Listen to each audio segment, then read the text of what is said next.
Amigos de Memorias que Perduran, uno se pregunta ¿dónde no está un cochabambino? Se dice incluso que cuando Neil Armstrong descendió a la superficie de la Luna, vio una banderita blanca y una voz de una mujer cochala que decía "Acá Ranticuichi, cómprenme chicha". En este caso, se trata de un cochabambino que vive desde hace como 3 décadas en Cambridge, el Reino Unido. En este momento nos separan como unas 5 horas de diferencia. En Cochabamba estamos por las 15 horas, las 3 de la tarde, pero en el Reino Unido son más o menos las 8 de la noche. Nuestro entrevistado es Carlos Fernando Toranzo Soria, que nació en Punata por el año 1951.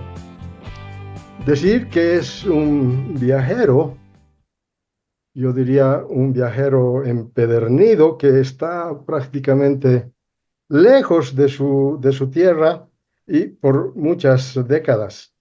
Decir que Carlos Toranzo sufrió el exilio del dictador Hugo Banzer Suárez por el año 71, pero también en aquella época asume la presidencia en Chile Augusto Pinochet. Allí también sufre el exilio. Diríamos que su compromiso de lucha política, pero además de su relación con la academia, es lo que más destaca de Carlos Toranzo. Decir que estudió filosofía tanto en Bolivia como en Chile, luego hizo la carrera de sociología, maestría, en fin, una formación académica que le ha permitido ser un docente y un investigador en la Universidad de Cambridge, el Reino Unido, donde actualmente reside, pero además diríamos que es un catedrático emérito de aquella universidad. Carlos, un gusto tenerte en el programa Memorias que Perduran. Tu saludo inicial para el público que verá el programa. Muchas gracias, Constantino. Primero que nada, agradecerte la invitación, que la he recibido con muchísima alegría. Y segundo, el saludar a los televidentes, que espero que esta conversación ilumine un poco a nuestra historia y que nuestra historia está siempre atada a nuestra tierra. En mi caso, como bien has explicado, es un caso que lamentablemente se ha dado para muchos bolivianos. En algunos casos, como el mío, por la política y en muchos por la situación económica. Tenemos bolivianos en la Argentina, en Brasil, en Estados Unidos y en España tenemos mucha población que ha tenido que irse a buscar mejores horizontes. Y lo que es sorprendente es que mejores horizontes cuando en Bolivia deberíamos dar esos horizontes, ¿no? Carlos, siempre pregunto sobre el nacimiento a mis entrevistados. Había dicho que naciste en Punata. ¿Qué recuerdos tienes de Punata? Mira, yo recuerdo casi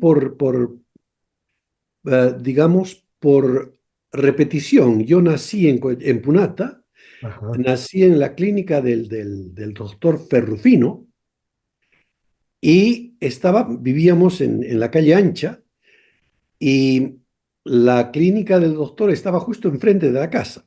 ajá, Y ahí mi madre me tuvo y yo viví en Punata alrededor de unos 2 años más o menos, cuando entonces nos vinimos a Cochabamba. ajá. Y en Cochabamba, bueno, es donde prácticamente viví todo el tiempo, no sin visitar regularmente Punata, porque mi madre es punateña y mi abuela vivía en Punata todavía. Entonces íbamos en vacaciones, íbamos con alguna regularidad, algún momento siempre íbamos, porque, claro, a visitar a la abuela, que era muy importante. Ujú. Y Punata entonces se grabó en mi cabeza de niño como esa tierra donde habían sombreros blancos preciosos, esos altos, Claro. y lo que más recuerdo de niño, yo de muy niño, acuérdate que yo dejé a los 2 años, quizá tendría 3, 4 cuando volvía, recuerdo la sonrisa y el cariño de las punateñas. No paraban de hablarme, ya sea en el colectivo, ya sea caminando, paraban a mi madre, que mi madre era muy conocida en Punata, la paraban para hablar, porque yo tengo un hermano que es mayor que yo con 1 año, Ujú. y nos paraban para ver a los mellizos. La diferencia es de 1 año, pero nos veían desde muy chicos como Ajá, mellizos. ajá, qué bueno. Así es que Cochabamba ha sido el lugar de mayor estadía en la infancia. Sí, sí, directamente, sin perder el lazo, digamos, ¿no? Porque es Nata, claro. un lazo muy importante para nosotros. Pero prácticamente mis padres trabajando ya en Cochabamba, entonces nuestra vida continúa en Cochabamba, ¿no? Ujú. Ahora, ¿qué recuerdos tienes de la Cochabamba de aquel entonces? Mira, esa Cochabamba era una Cochabamba muy, una Cochabamba muy rara, porque llegamos a vivir en la calle Santibáñez, que era donde tenía mi abuela una casa, y vivimos en la Santibáñez. Mi madre trabajaba en una escuela nocturna, era profesora, Ajá. y mi padre era también profesor, pero él era profesor de profesores. Entonces, él estaba casi siempre asociado con el tema de la educación de profesores, ¿no? Y entonces, el recuerdo que yo tengo de esa Cochabamba es un recuerdo un poco vago, porque, claro, yo era chico, pero de donde me acuerdo más es cuando nos cambiamos de casa, nos fuimos a vivir a Queruquero. Ujú. Y ahí prácticamente recuerdo mucho, porque entonces yo tendría ya unos 4 o 5 años en Queruquero, y eso ya recuerdo con muchísima fuerza, ¿no? Ujú. Esa Cochabamba de Queruquero, vivíamos muy cerca de la plazuelita esta que lamentablemente tiene el nombre de 4 de noviembre, 4 de noviembre. y esa plazuelita, que debería llamarse otra cosa, es una plazuelita que marcó muchísimo, porque ahí es donde íbamos a buscar agua. Todavía queda indicios del agua. Sí, sí, pero Lo han ya que en cerrado. menor escala, ¿no? Sí, Porque muchísimo de esos terrenos ya están construidos, y claro, es una parte urbana muy importante de Bolivia, ¿no? De Cochabamba. así es. Y la escuela. Mira, mi primera escuela fue la escuela Facundo Quiroga, que estaba en la calle Ayacucho, esquina Perú. Ujú. Y la Facundo Quiroga fue una escuela que funcionaba por la mañana y por la tarde. Por la mañana tenía otro nombre y por la tarde era Facundo Quiroga. Y yo me empecé a educar ahí. Y ahí tenía, La claro, Perú, para aclarar un poco, la Perú es ahora la Avenida Heroínas. exactamente, sí, exactamente. Y en la misma esquina, ¿no? Un poquito más allá del Cine Bustillo. Entonces, ahí fueron mis primeros años de educación con los profesores que tenía, y que muchos los recuerdo mucho. Yo tenía mi profesora de primaria, porque fue la escuela primaria, era una escuela primaria la Facundo Quiroga, y me Ujú. acuerdo de la señorita Rosa, que fue mi profesora de segundo año, y que fue ella la que me dio, digamos, las primeras herramientas para escribir y para leer. Mm. Y me acuerdo mucho de ella porque después, ya incluso ah, cuando tenía 18, 19 años, la fui a ver y se acordaba de mí. Fue Mm. increíble, fue increíble. Qué bueno. Y el ciclo secundario. Mi ciclo secundario empezó en el Colegio Nacional Avaroa. Ah, la Mi Baroa. madre era una persona increíblemente práctica, y ella pensó que nosotros deberíamos tener siempre un conocimiento técnico de muchas cosas, Ajá. ¿no? Y el Colegio Baroa, que era un colegio que combinaba tanto las humanidades como la técnica, era el lugar óptimo para lo que mi madre quería. Y entonces mi hermano Jorge y yo fuimos al Colegio Baroa. Estuve en el Colegio Baroa el primer año, el segundo año, y ya para el tercer año me fui al Colegio Bolívar. Ujú. Y después del Colegio Bolívar me fui al Colegio Sucre. Y la experiencia tanto de la Baroa, del Bolívar y del Sucre era bastante parecida en algún sentido, pero Ah, por ejemplo, el Colegio Bolívar era un colegio muchísimo más dedicado, digamos, al tema de la literatura, al tema de la historia.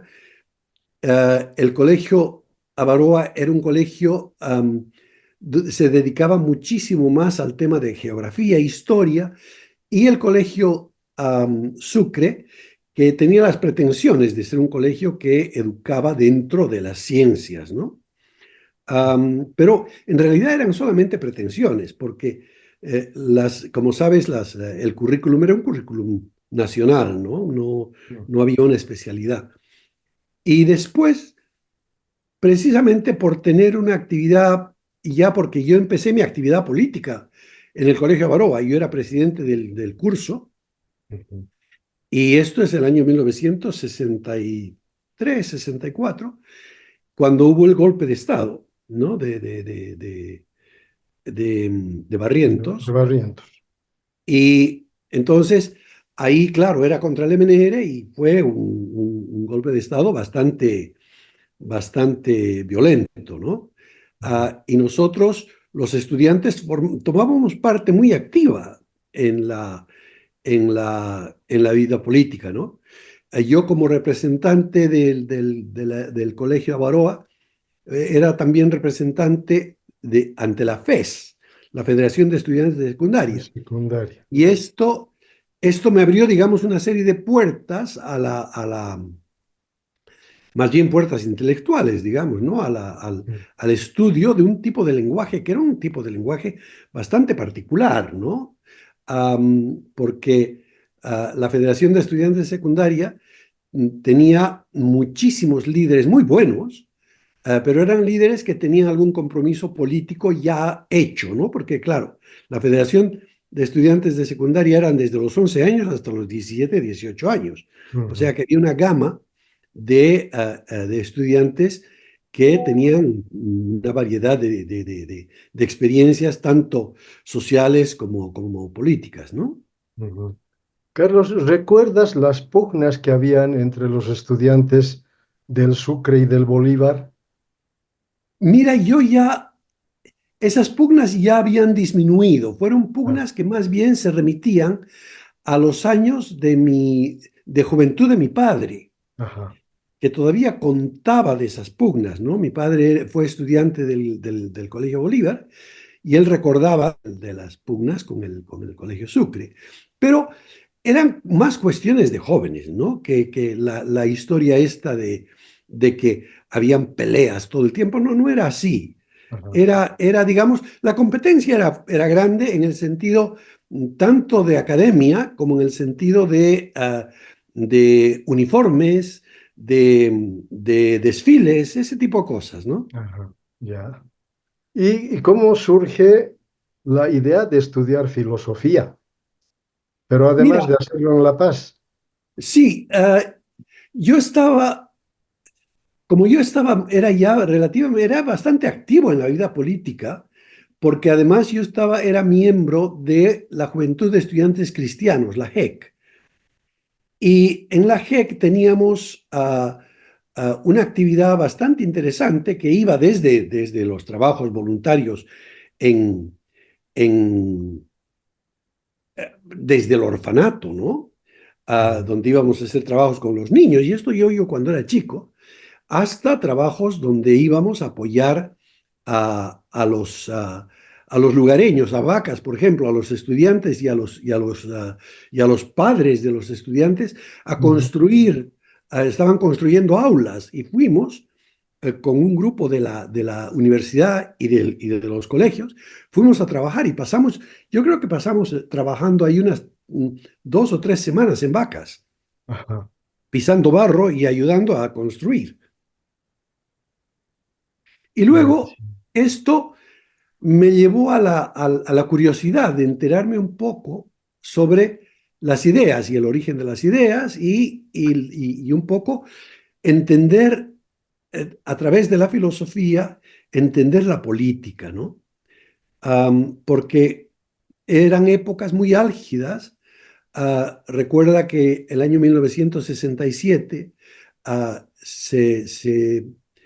el grupo guerrillero empezó sus actividades en Bolivia, la guerrilla que surgió, a la revolución cubana que había tenido muchísimo éxito, y eran momentos álgidos. Nosotros ah, habíamos salido de un gobierno de más de 12 años del MNR, un gobierno que, aunque hizo bastantes cosas, se frenó y no hizo mucho más hasta prácticamente haber suspendido su existencia, ¿no? En el 64 ya el MNR dejó de existir como partido político mayoritario. Y entonces, lo que me llevó a la filosofía fue eso, básicamente, ¿no? Ujú. ¿Y qué tal La Paz y la filosofía? Mira, La Paz fue una experiencia totalmente distinta a la de Cochabamba, Mm, porque aunque yo ya conocía La Paz, porque viajaba con alguna regularidad a La Paz, bueno, regularidad, por lo menos unas 2 veces al año, mm, y yo conocía La Paz, y La Paz siempre me atrajo, particularmente la universidad que tenía, la Universidad Mayor de San Andrés, que era el único lugar donde se podía estudiar filosofía. En Cochabamba no se podía estudiar filosofía. mm, Y entonces me fui a La Paz me inicié mi carrera universitaria en La Paz. Pero fue una carrera relativamente mm, corta, ¿no? Porque hubo el golpe de Banzer en el año 1971. Yo, como era un activista político, era dirigente de mi facultad, que estaba en la FUL, era representante de la FUL, y cuando hubo el golpe entonces fue un golpe que cerró las universidades y atacó a las universidades con una brutalidad jamás vista, ¿no? mm. Y esta es la ocasión en que sales al exilio. Sí, entonces salgo al exilio y salgo al exilio de una manera bastante peculiar, porque resulta que hubo una batalla, un enfrentamiento con las fuerzas rebeldes, ¿no? Que venían a atacar la universidad. Y resulta que nosotros no, estábamos medianamente organizados, pero organizados de una manera Mm, bastante infantil, ¿no? No teníamos armas, ni mucho menos. Y resulta que el MIR había surgido como un partido político en la universidad mm, y era una alternativa, digamos, de izquierda bastante interesante para muchísima gente. Yo no era militante del MIR, sin embargo, yo tenía un grupo que eran los independientes, ¿no? No correspondíamos en ninguna línea política.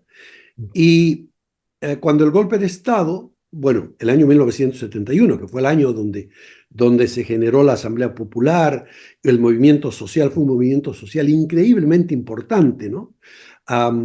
Porque ahí se luchó contra el pacto militar militar campesino, que era un campesino. pacto que hizo Barrientos precisamente para controlar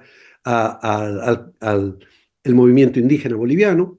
Mm, Entonces, había una situación política muy, muy efervescente, ¿no? Ya te puedes imaginar que nosotros jóvenes estábamos prácticamente en todas partes. Y el golpe este que nos llegó cuando asaltaron la universidad y asaltaron las fuerzas de derecha la universidad, lo cual fue nunca visto en Bolivia. Normalmente, los golpes de Estado que habíamos vivido hasta entonces eran golpes de Estado que la lucha era entre los políticos de un lado y los políticos del otro. Pero mm, esto fue el asalto a la universidad y el asalto a las iglesias, porque fue ahí cuando fue la primera vez que cuando el derecho de asilo que daban las iglesias fue destruido por el bancerismo, ¿no? Entonces por el ejército comandado por este coronel. Ujú. ¿Y en qué circunstancias sales al exilio? Mira, se presentó una situación, a mí me habían herido de bala en una pierna. Era una herida más que nada de esquirlas, que una bala que había, que reventó al lado mío en una piedra y saltaron las esquirlas y claro, sangraba y sangraba bastante. Entonces me llevaron a una especie de posta sanitaria de urgencia que se hizo en la universidad y ahí me sacaron, no sé, unas 10 15 esquirlas, me hicieron los vendajes, los primeros auxilios y me dijeron que tenía que cuidar porque el plomo, yo no tenía idea que el plomo es un metal muy tóxico, ¿no? Entonces se infectaba con mucha velocidad, entonces tenía que tener mucho cuidado. Y claro, yo estaba perseguido y tenía que esconder y me escondí en la casa de unos amigos, unos amigos que me dieron realmente cobijo a riesgo suyo, porque no era una broma. Quien protegía a los dirigentes sindicales tenía su sanción, ¿no? Tanto es así que inventaron una técnica terriblemente fuerte, que era que los periódicos sacaban la noticia de que te habían matado en un encuentro armado. Y de esta manera, si te apresaban, ya estabas muerto técnicamente, ¿no? Entonces se aprovechaban para todo y fue el caso mío, que a mí me nombraron que yo había muerto en un enfrentamiento, lo cual era mentira, pues yo estaba vivo, Mm. y eso nos asustó mucho. Y entonces unos amigos me ayudaron y encontramos esta familia que me protegió, ah, y, y luego por otros contactos, se dio la casualidad de que yo quería salir al exilio, pero las embajadas estaban todas rellenas, entonces no había Mm. manera. Y se dio un caso muy peculiar, que el embajador de España había sido llamado a España y se quedó como embajador subrogante a el encargado de negocios. Y el encargado de negocios era un señor que se llamaba Inocencio Arias. Inocencio Arias, más tarde, yo conocí, porque él fue el que firmó un papel para que yo saliera bajo la protección de la embajada española a consecuencia de la herida, que por suerte la herida ya había sido de alguna manera controlada, y me fui a España y salí a España primero gracias a la carta que Inocencio Arias la había firmado como embajador, pero era embajador subrogante. Mm. Y luego yo conocía yo no lo conocía para nada a él, pero después de muchos años, Inocencio Arias fue representante español en las Naciones Unidas y cuando vi el nombre que venía en el papel que me había dado con una Mm. firma, decía Inocencio Arias, y lo encontré y tuve un encuentro con él epistolar primero y después un encuentro personal que fue muy emotivo, Mm. porque él había ayudado entonces a muchos bolivianos a salir a la Argentina, a Uruguay, a Chile, a Venezuela, a México, y entre ellos había mucha gente que estaba en la universidad conmigo, ¿no? Ujú. Y se dio esa casualidad y todavía estamos en contacto con Inocencio Arias. Tanto es así que le mandé hace poco mi último libro, que es un libro de poemas, ah, que se llama Andamios en la altura, y que aquí tengo la copia, que de hecho lo voy a presentar Ujú. yo por Zoom el 9 de octubre en la Feria del Libro en La Cochabamba. feria. Ujú.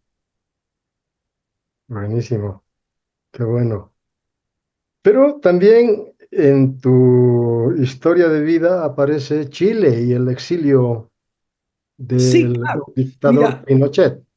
claro, esto es el año 1971. Yo llego a Chile, yo llego a Chile en septiembre. del 71. El golpe fue en agosto. En septiembre yo ya estoy en España. Y claro, en España yo tenía alguna idea de quizá quedarme a estudiar en España, pero estaba el gobierno de Franco. Y el gobierno de Franco era un gobierno dictador, de derechas, Claro. muy represivo. Entonces, incluso la libertad de cátedra y académica estaba totalmente controlada. Y yo no tenía ninguna gana de quedarme. Y se dio la casualidad de que yo tenía un amigo que era un cura y que se había ordenado y estaba en Barcelona.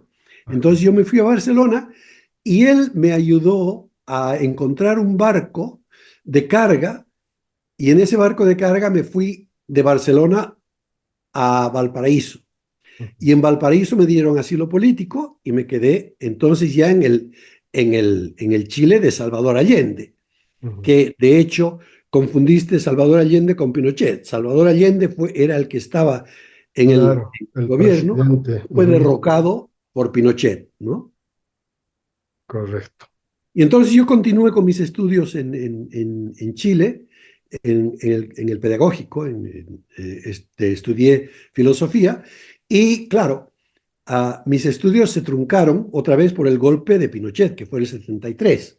Ujú. Aunque yo pude quedarme más o menos hasta principios del 74, el año 1974 ya el Plan Cóndor estaba cerrándose y a todos aquellos que estábamos de alguna manera envueltos en la política.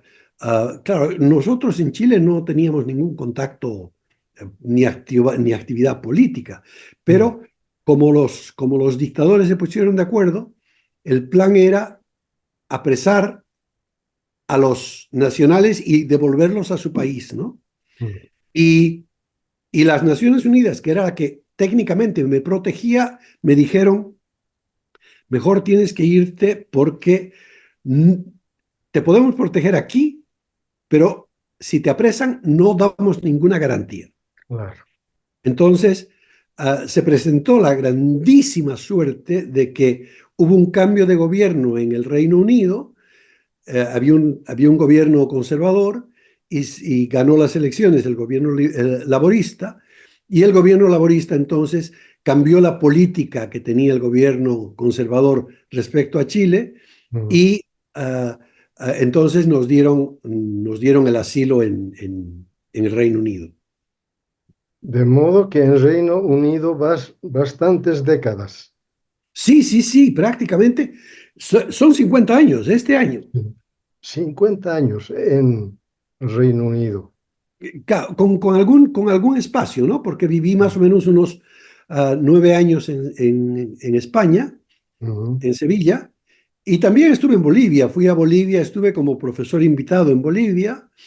Ah, yo fui uno de los que organizó y estructuró el CESU, fui el fundador del CESU, Ajá. con Carlos Quiroga, con Fernando Arauco y yo, que fuimos los fundadores del CESU, que me alegra decir que es una institución increíblemente útil para la Universidad Mayor de San Simón, ¿no? Luego estuve como profesor visitante en la Universidad de San Simón también y tengo muy buenos lazos, he tenido muy buenos lazos con la Universidad de San Simón. He dado clases ahí en sociología, he dado Ujú. clases también en la Universidad Católica. Bueno, el CESU, mientras estaba trabajando en el CESU, daba clases en la universidad. O sea que mis lazos con Bolivia siempre han estado unidos, siempre, Ujú. siempre. ¿Y qué tal el Reino Unido? ¿Cómo te insertas en aquella sociedad? Mira, yo llegué aquí sin saber nada de inglés, la verdad. Ujú. Y porque, claro, el inglés incluso era yo muy chico, yo tenía 23 años cuando llegué aquí, casi 24, y ya tenía familia, tenía mi mujer, tuvimos nuestra primera hija en Inglaterra, el año 1975. Y había que vivir, ¿no?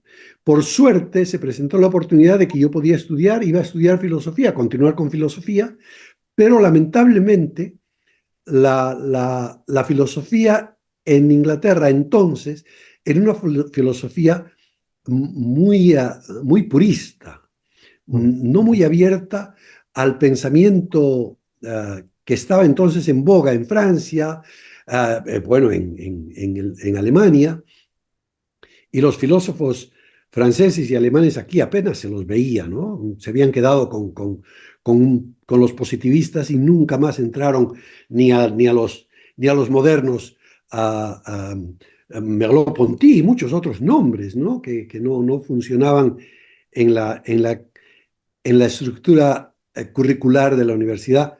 Entonces decidí cambiarme de carrera y estudié sociología. Ujú, Estudié sociología en la Universidad de Essex, que era una universidad muy de avanzada, muy moderna, y una universidad que se abría total y absolutamente a las nuevas líneas de la sociología contemporánea, ¿no? ujú, Y así terminé en la universidad como sociólogo, y luego ya vivía en Cambridge, entonces iba a la universidad que está más o menos unos 60 kilómetros de aquí, me quedaba 3 o 4 días y volvía porque tenía la familia aquí. ujú, Y entonces se dio la oportunidad de la universidad, que entonces la Universidad de Cambridge es una institución muy antigua y donde yo he trabajado ahora se llama Anglia Ruskin University, la Universidad de Ruskin, ¿no? ujú. Y ahí se anunció un trabajo para profesor de español e historia. Ah, Entonces, yo estaba inscrito para escribiendo mi tesis sobre historia, entonces dije, esta es una buena oportunidad. Solicité el trabajo, gané el concurso y me quedé. Y entonces entonces me quedé trabajando prácticamente 33 años en la universidad. mm. Ahora, Carlos, ¿para qué te sirvió la filosofía y luego la sociología? Mira, yo creo desde el punto de vista utilitario, ninguna de las dos me ha servido para nada. Sin embargo, desde el punto de vista analítico, desde el punto de vista de ciencia social, es muy importante, muy, ambas, porque el tema de pensar que uno estudia por la utilidad que le puede brindar es un error. Mm, Y eso siempre he dicho a mis estudiantes. Nosotros no estudiamos para ser filósofos. La filosofía está con nosotros si tú eres historiador, si tú eres médico, si tú eres ingeniero, la mm, filosofía está ahí, ¿no? Y la sociología también. Ahora, particularmente ahora, desde el posmodernismo, donde todas las ciencias se juntan, ¿no? mm, Entonces, desde ese punto de vista han sido muy útiles, muy útiles. Incluso ahora que estoy más dedicado a la literatura, estoy escribiendo, tengo otros libros, un libro que se llama La puerta entreabierta, que es un libro de una colección de artículos que escribí durante más o menos unos 10 años, artículos que se publicaron muchos en la prensa boliviana, en La Razón, en Presencia, en Los Tiempos, en Opinión, uh, en, uh, entonces, esa colección es una colección que la he hecho y se llama La Puerta Entreabierta. La tiene, está en Bolivia porque es la segunda edición que salió en Bolivia. La editorial 3600 la sacó. Luego tengo otro libro que se llama Más allá de los sueños, que es un libro de leyendas andinas y amazónicas. Y es un libro realmente, a mí me encanta el libro porque son las leyendas que todos hemos escuchado, ¿no? Pero que yo les he dado un giro contemporáneo y un giro más actual, digamos, ¿no? mm. O sea, es un libro que aunque suena que es un libro de leyendas, en realidad es un libro de filosofía y de sociología, ¿no? Y de antropología. Ahora, Y mi los tercer libro, libros, perdón, y mi tercer libro es este de poesía, a lo que ajá, me estoy dedicando ahora. La Opinión acaba de sacar una colección de 10 poemas, de 9 poemas dedicados a la mujer a través de la mujer, ¿no? ajá, buenísimo. La pregunta que quería hacerte, el público para el que escribes tus libros. Mira, yo creo que es un público variado, digamos, no hay un escritor no tiene, por lo menos yo como escritor, no tengo en mente al posible lector. Ya, Lo que tengo en mente es efectivamente el hacer uso del lenguaje y un uso del lenguaje que combine, digamos, las emociones y combine la demanda constante que el lenguaje hace, ¿no? Por ejemplo, um, el poema que me puedo referir, hay un poema muy bonito que se llama uh, Ochalita, a Cochabamba, mira. ujú, Uh, aquí voy a leerte, si me permites, claro, unos versos. adelante. Um, Son tus valles y campiñas donde nace el paraíso. La gente cochalita, nada menos que en un Edén. Tu tutuma legendaria se espumea, atraganta, se refresca y se rellena y se hace fiesta. Por ejemplo, eso está Mm, escrito para todos los cochabambinos, pero claro, sin también duda. para cochabambinos que viven en La Paz, que viven en Ah, Inglaterra, en Estados Unidos, ¿no? O sea, no hay una cosa, digamos, orientada. Luego tengo otra ya. que es muy bonita también, que se llama La Cancha. Caserita, comprarime, locotito y quirquiñita, fresquita, mamita. Llévate uno por dos por uno, tres por dos. Si quieres te la regalo. Caserita, comprarime, papita y milla de tirac. Runita sin ojo ni tierra, limpiecita, comprame caserita. El perejil de Yapa. Ah, buenísimo. Muy tradicional y costumbrista, ¿no? Sí, sí, sí. Y de eso, por ejemplo, y que también se mezcla, digamos, con una dedicatoria que le hice a una cochada que es Lisiel Izumi, Luciel Isumi, la que toca charango, la charanguista, la tocando tu charanguista. charango, mirando tus notas en el viento, acercando tus cuerdas, acariciándolas y echándolas al viento, acarreando el peso de lo que es mirar la vida como un salar, como un illimán y un tunar y un sajama. A ver, saquemos el alma en los dedos, hagamos de tus notas un canto libre del alma y cuerpo. Buenísimo. Luciel Isumi, ¿conoce la poesía? Mira, se la he mandado, pero lamentablemente no sé si la ha llegado, Ya. porque ella la conocí en Bolivia, en Cochabamba, Mm, que estaba estaba con Marco Lavallén, que es un cantautor muy músico. bueno, Mm, y él me la presentó. Y entonces mi hermano menor, que vive en Puerto Rico, es charanguista ah. y Luciel le encanta. Y entonces le pedí a Luciel que por favor me sacara una foto con ella para darle envidia a mi hermano. Entonces, eso hice así y mi hermano me tiene envidia por esa foto. Bueno, ahora, ¿cómo es posible, estando 50 años fuera del país, estar arraigado todavía a las tradiciones y costumbres del Valle Cochabambino o de Cochabamba?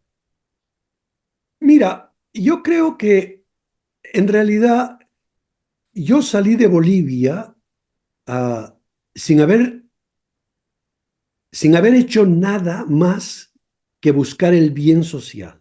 Mm, Y eso me ha obligado a estar unido a la tierra que me ha visto nacer. Y nunca me he separado de ella. Am, conozco Cochabamba, conozco Bolivia, la siento en el alma, siento mucho sus dolores. Bolivia me duele sus incendios y las atrocidades que se están haciendo. Me duele muchísimo y es una llaga. Y esta llaga sale en mis historias, sale en mis cuentos, sale en mis leyendas y sale en mis artículos, ¿no? mm. Hace rato decías que publicas también artículos. Yo he revisado los tiempos, pero has señalado también otros medios de comunicación. ¿Cuáles los temas del enfoque de análisis? Mira, depende. Por ejemplo, es ah, temática local o temática nacional, Mm, el tema del medio ambiente, el tema de los derechos de la mujer, una sociedad igualitaria, la violencia doméstica, que es un tema que hay que martillarlo y erradicarlo para siempre. El machismo en Bolivia tiene que morirse y morirse de una muerte rápida. No se puede morir con muerte lenta. Hay mm, que matar eso. Y ese es un tema, el tema ecológico que es importantísimo. Am, el- una serie de temas que son temas importantes y que la gente los ve, los malos olores de Cochabamba, la falta de respeto al consumidor, que nos vamos por la cancha y nos ofrecen comida al lado de un riachuelo de mierda. Y eso no puede ser, no puede ser. Tú no puedes permitir que yo porque quiero ir a comer, tenga que ir a comer mal, cuando la comida es tan fantástica en Cochabamba. ujú. Ahora, ¿cómo se ve Bolivia en el Reino Unido? Mira, Bolivia en el Reino Unido, la verdad es que no se la ve. No. En el fondo se la vio un poco más cuando se eligió al MAS y a Evo, ¿no? Mm, Porque claro, fue, digamos, el momento más importante desde el punto de vista de que por primera vez se había elegido por una mayoría a lo que se llamó un indio, ¿no? Y mm, como se veía la conexión del movimiento indígena y de los bolivianos que estaban apoyando, digamos, su identidad, porque yo soy indio, ¿no? Nadie me va a quitar que yo soy indio, porque yo he respirado esa tierra, ¿no? Y no son aspectos, sino es una entereza. Y eso sonó mucho aquí, sonó mucho en Europa, en Sudáfrica estuvimos, Evo fue a visitar a Nelson Mandela, o sea, mm, hubo una acogida muy importante. Pero lamentablemente todo eso fue disminuyendo y se fue desinflando a una velocidad impresionante. Ya para el año 2009, 2010, la cosa empezó a desinflarse porque, claro, se empezó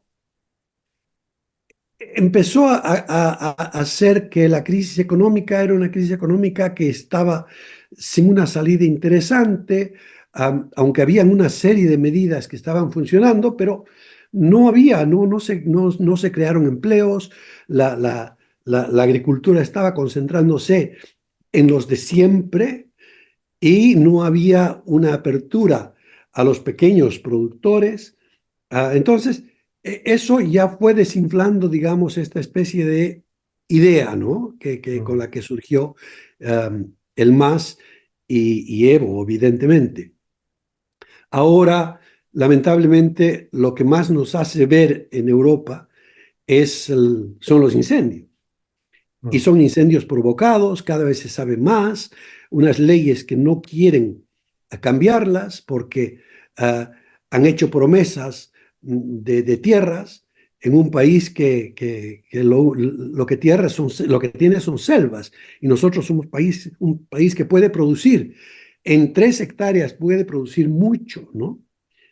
Y bueno, entonces esas son políticas que lamentablemente son las que están marcando, digamos, el paso de Bolivia. Y bueno, mm, Bolivia nunca ha sido en Europa un país muy importante, sino que ha tenido momentos mm. importantes. Decías que vas a participar de la Feria del Libro acá en Cochabamba. ¿Cuál de tus libros vas a presentar? Voy a presentar mi último libro, que es Andamios en la Altura, el libro de poemas, Andamios en la altura, en las el que te lo he alturas. mostrado. Sí. Sí, y este libro, mira, esta es la tapa, Ujú.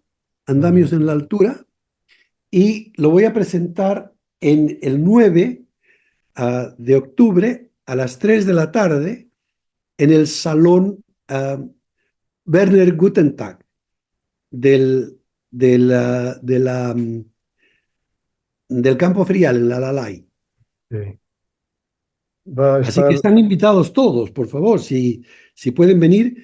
Los comentaristas del libro son Jorge Comadina, María Esther Mercado Huerta y Javier Jordán. ajá, Javier Jordán, es mi colega en la San Simón. Sí, sí. Qué bueno. Ahora, ¿qué expectativas tienes tú de la Feria del Libro sobre la presentación de tu obra? Mira, yo creo, para mí es muy importante, todos mis libros los he presentado en Bolivia. Ajá. Los he publicado en España y la segunda edición ha salido en Bolivia, con Quipus. Está en Quipus, más allá Editorial de los Quipus. sueños. Mm, Está en la editorial 3600, La Puerta Entreabierta, y espero que o Quipus o 3600 se animen por el andamios en la altura, ¿no? ujú, Y si es así, yo quisiera ir a presentarlo a Bolivia. La idea era ir a Bolivia a presentar el libro, pero lamentablemente no he podido. Se me han presentado problemas familiares muy importantes y que me han impedido el viaje. ujú. Ahora, Carlos, ¿cómo es posible estar siempre en contacto con el país? ¿Ayuda mucho las tecnologías? Muchísimo, muchísimo. Más que ayudar, ayudan evidentemente, pero antes Mm, había maneras de enterarse, que era el teléfono, que eran más caros, evidentemente, pero uno estaba siempre en contacto, ¿no? Porque mm, yo no he perdido el contacto con Bolivia nunca.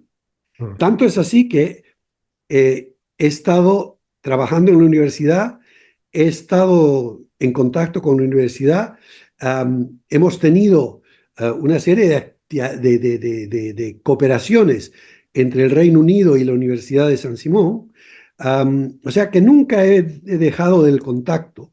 Ahora el contacto es muchísimo más fácil.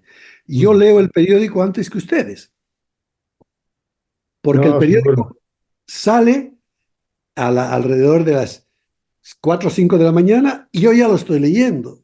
O sea que Mm. ustedes, les gano a ustedes. Claro. Ahora, yo quería haber preguntado hace rato, ¿se puede vivir de publicar libros? No, no, imposible, imposible. Lamentablemente, el libro y la literatura en general no es un negocio.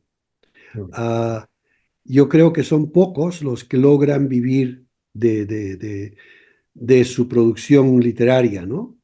La producción literaria mayoritaria es una producción, primero que no, si da algún tipo de ingreso, es un ingreso insignificante.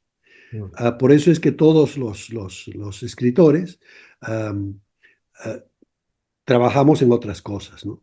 mm. Diríamos que es una especie de complemento Normalmente sí, porque para... muchas veces lo que ya te decía son Mm, partes de investigaciones también. Por ejemplo, más allá de los sueños, no es una especie de creación vacía, es una investigación hecha. Son estudios no solamente de la leyenda, sino de las conexiones, mm, de dónde se encaja esta leyenda. Y, y eso, bueno, entonces eso es una investigación. Lo mismo que la poesía. La poesía tampoco surge simplemente porque te has inspirado. Ah, claro. la inspiración forma parte, pero es un manejo del lenguaje, es jugar con el lenguaje, hacer que el lenguaje de alguna manera arranque, digamos, las emociones, identifique a la gente. O sea, yo te he leído lo de la tutuma, inmediatamente has dicho Cochabamba, ¿no? Claro, inmediatamente, ¿no? Claro. Los Y, códigos y están pensados en el cochalo. claro, claro, claro. Y también, mira, si pueden, en Opinión ha sacado el homenaje a Bolivia a partir de los 9 departamentos, pero las mujeres en los nueve departamentos, ¿no? Um, Y, por ejemplo, el libro también tiene un poema sobre el Chaco, ¿no? Sobre los beneméritos del Chaco, El Chaco, la que, guerra. sobre la guerra, pero no visto como la guerra que es de ganadores o perdedores, sino Mm. una ¿qué hacemos con nuestros beneméritos, ¿no? Que los hemos ignorado y ahora se nos están muriendo todos, ¿no? A ver si lo encuentro aquí. Mira, aquí lo tengo. Sobre la... Bueno, a ver, si me das un segundo, voy Vale, a vale. encontrarlo aquí. Sí. Am,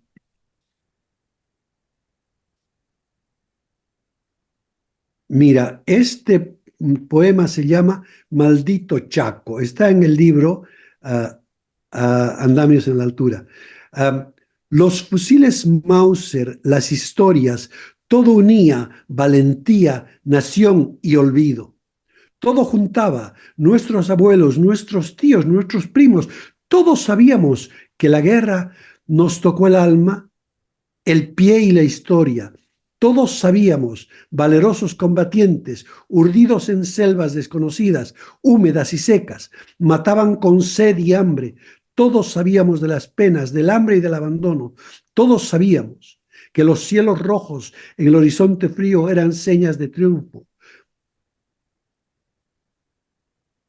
Y aquí te leo esta última parte que dice: fusil al hombro y marchando a la conquista de la paz, a la unidad de los vivientes, viva la patria decían, y hoy vuelven desde sus entierros a recordarnos que todo depende de cómo caminamos y hacemos otra vez la patria entre nosotros. Mm. Un buen homenaje a la guerra del Chaco. Sí, y mira, coincide con que se ha cumplido, ¿no? Hace pocos días el aniversario yo no sé si fue la creación de los Beneméritos o la Guerra del Chaco, no me acuerdo exactamente. Hay que recordar ese dato histórico. Ahora, pregunto, Carlos, ¿cómo es la reacción de los lectores de tus libros? ¿Te pueden escribir vía Facebook, vía WhatsApp? Sí, mira, la verdad es que muchos de los poemas los he publicado en Facebook, Mm, los he también compartido en WhatsApp y han venido muchísimas opiniones. am, y mira, la verdad es que han sido muy bienvenidas, ¿no? ujú. Porque ya sabes, la poesía o te llega o no te llega. Y si te llega, la sientes como parte de tu piel. Claro, así nomás es. Ahora, tu parte académica en la universidad en Cambridge. Decía además que eres docente emérito. ¿Sigues dando clases? No, Ya no. yo terminé, me jubilé hace 7 años, más o menos 7, 8 años, Mm. y me he dedicado a la A escribir. investigación. Doy alguna conferencia, pero no, no doy clases como tal. Yo no tengo ya contacto con la universidad. Ujú. Am, Soy, bueno, porque soy jubilado, ya no tengo, me invitan a alguna conferencia, qué sé yo. Pues, hace en el mes de junio di una conferencia en Oxford sobre el compromiso de la poesía con la realidad social, que fue muy interesante. Y ese mismo tema lo traté con PEN Bolivia, también en una conferencia que di ah, online, ¿no? No sé, unos 2 meses, 3 meses atrás. Ahora pregunto, ¿qué tal la jubilación en Cambridge, en Reino Unido? Mira, la verdad es que a mí la jubilación no me ha llegado de, digamos, de sopetón, me ha llegado más bien a pasos, digamos, ¿no? Ujú. Porque primero hubo una crisis económica aquí y me jubilaron, porque yo tenía entonces tenía sí, casi 60 años y me pidieron que me fuera jubilado porque Ujú. se cerraba mi departamento. Había una crisis económica en la universidad y se cerraba mi departamento. Entonces me dieron esa opción y yo me jubilé anticipadamente, ¿no? Ajá, Y inmediatamente después, entonces me fui a España, porque estoy casado con una española y trabajé en la Universidad Pablo de Olavide en Sevilla y di clases ahí de relaciones internacionales y la Unión Europea en su relación con Estados Unidos. Eran clases específicas, un grupo de estudiantes de las universidades norteamericanas, y eso hice por casi 3 años. Y después de ese tiempo yo dije, ya no más. Entonces ahí dejé ya de dar clases. ajá. Para dar paso a la investigación y a escribir libros. Sí, exactamente, exactamente. Qué bueno. Ahora, de aquí para adelante, ¿qué todavía queda por hacer? Mira, yo estoy con muchísimas ganas. Tengo otro libro de poesía ya preparado que lo Ujú, quiero publicar el año que viene. Ah, Esos son poemas. El libro el nombre del título se llama Poemas de Desamores, pero es un título provisional, ¿no? ujú, Y este libro es mucho más concentrado, digamos, en las relaciones humanas, ¿no? Cómo las relaciones humanas interactúan. ujú, Esto puede cambiar de tono, pero eso es más o menos. Y luego también estoy trabajando con un tema que es un tema que lo he estudiado mucho, lo he investigado, que es la influencia de la teología de la liberación en el movimiento guerrillero boliviano. ujú. Porque entonces era la época de la teología de la liberación, ¿no? En Claro. los años 70. Y tuvo una muchísima influencia en el movimiento guerrillero, particularmente en la segunda etapa del Ejército de Liberación Nacional, ¿no? Ahí Ujú. está, bueno, ahí tenemos a Benjo Cruz, tenemos a a Néstor Paz. Néstor Paz y tenemos otros militantes cristianos, ¿no? Que entraron en la guerrilla precisamente para materializar la demanda de justicia, ¿no? Ujú. De modo que tus textos hacen referencia también a estos hechos históricos. Sí, sí, sí, sí, sí, sí, son precisamente salidos de esto. Ah, qué bueno. Ahora, Cochabamba, ¿no la extrañas? ¿Cada qué tiempo vienes a Cochabamba? Mira, lamentablemente después el COVID me Mm, ha impedido ir, ¿no? Y yo normalmente he ido a Cochabamba en promedio, digamos, una vez cada año y medio, cada 2 años, ajá, ¿no? Porque claro, tengo familia en Cochabamba y tengo familia en Chile también, entonces siempre he hecho coincidir a mm, Bolivia y Chile, ¿no? Para ver a mis hijas que vivían en Chile y a mi familia que está en Cochabamba. Y ujú, luego en Cochabamba para ver, yo tengo muchísimas relaciones ahí y con la universidad siempre que he ido he estado en contacto con ellos, he dado muchas conferencias en la universidad, am, he organizado un montón de cursos. am, Ya, como te expliqué, el CESU, por ejemplo, ha sido un poco la guagua que la hemos parido entre 3, 4 personas y ahora la vemos crecer y yo con muchísimo gusto la veo am, eh, libre de las atrocidades que normalmente suceden dentro de los contextos otros mm. a nivel nacional, ¿no?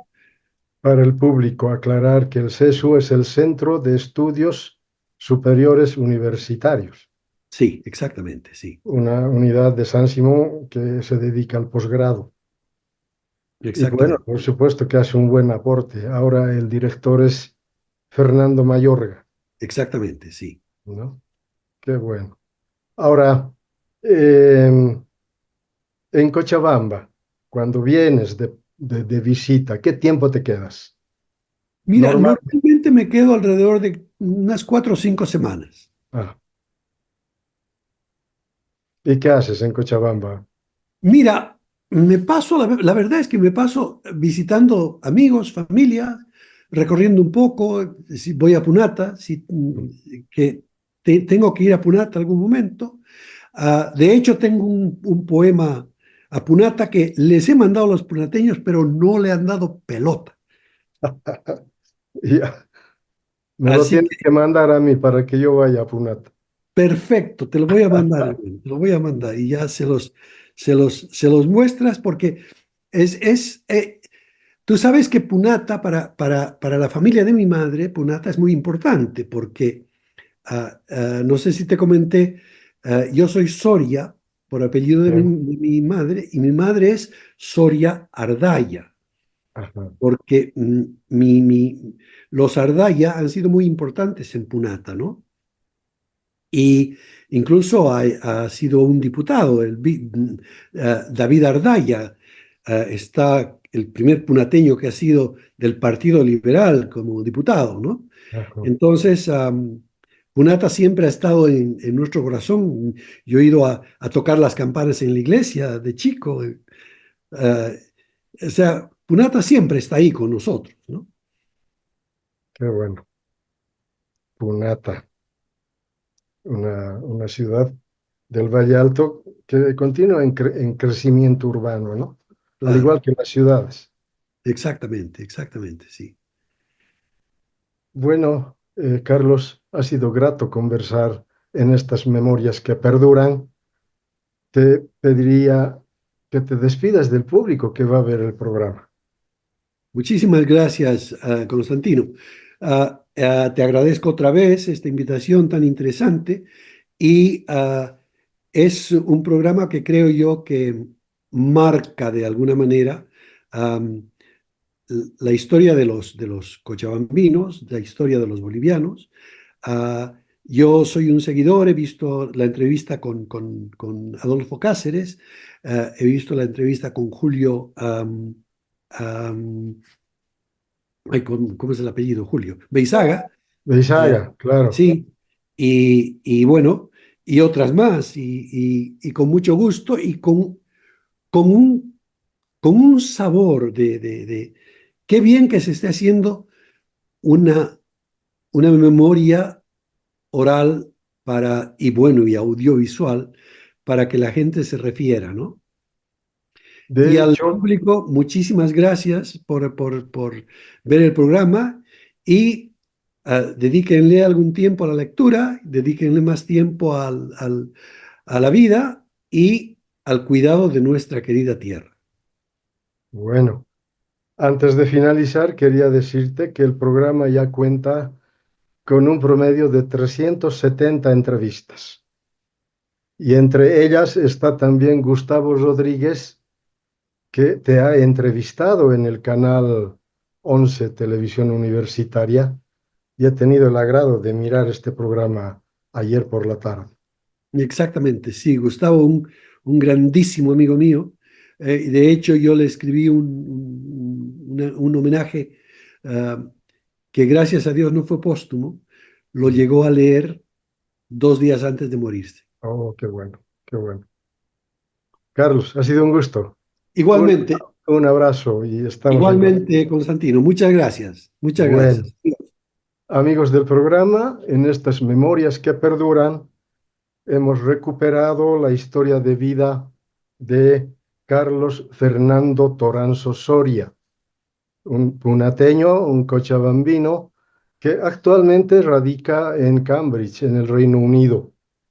Nos ha contado él que radica ya un promedio de 50 años, pero él no ha perdido el contacto con Cochabamba, con Bolivia, pero principalmente también con Punata, el lugar de nacimiento del que diríamos no tiene muchos recuerdos porque ha dejado el pueblo a los 2 años, pero que ha estado continuamente visitando el pueblo en distintas circunstancias. Destacar que Carlos ha contribuido yo diría, en la lucha política del país, principalmente en una temporada en que el país vivió de dictador en dictador. La dictadura militar que se apoderó del poder y, bueno, impuso lo que ellos quisieron en aquel tiempo. Carlos está en el Reino Unido precisamente por el exilio, primero a España, luego a Chile y luego el Reino Unido. Pero qué bueno saber que a pesar de las dificultades que él tuvo, tanto en la universidad en La Paz como en la universidad en Chile, logró concluir en el Reino Unido su formación académica como sociólogo. La sociología que le sirvió ahora para retratar el país, para retratar la cultura, las tradiciones, las costumbres que están expresadas en sus libros. Y a propósito, el 9 de octubre, en la Feria del Libro, se hará una presentación virtual del último libro que Carlos ha publicado. Estaremos a la expectativa de la presentación de este libro. Amigos, ha sido grato estar en el programa Memorias que Perduran. Nos vemos en el siguiente programa. Hasta pronto.